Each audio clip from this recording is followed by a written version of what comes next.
السلام علیکم ورحمۃ اللہ وبرکاتہ۔ بعض لوگ یہ سمجھتے ہیں کہ جو شخص کسی کو روزہ افطار کرائے تو ثواب افطار کرانے والے کو ملتا ہے،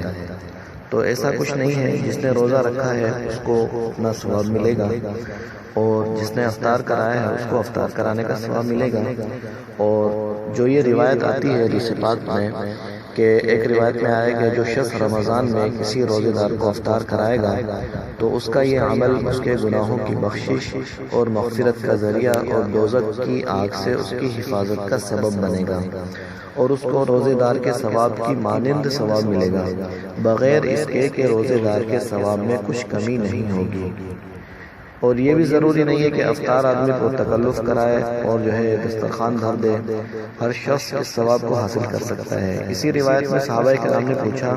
کہ حضرت ہم میں سے ہر شخص اس افطاری کے انتظام کی قدرت نہیں رکھتا، تو آپ صلی اللہ علیہ وسلم نے فرمایا کہ یہ ثواب اللہ تعالیٰ اس شخص کو بھی عنایت فرما دیتے ہیں جو کسی روزے دار کو ایک گھونٹ لسی یا ایک کھجور یا ایک گھونٹ پانی پلا دے، اس پر بھی اللہ تعالیٰ یہ ثواب برحمت فرما دیتے ہیں۔ اور اسی حدیث میں آپ نے دیکھ لیا کہ روزے دار کے ثواب میں کوئی کمی نہیں ہوگی، لہٰذا یہ سمجھنا کہ کسی اور کی افطاری سے میں نے اپنا روزہ کھولا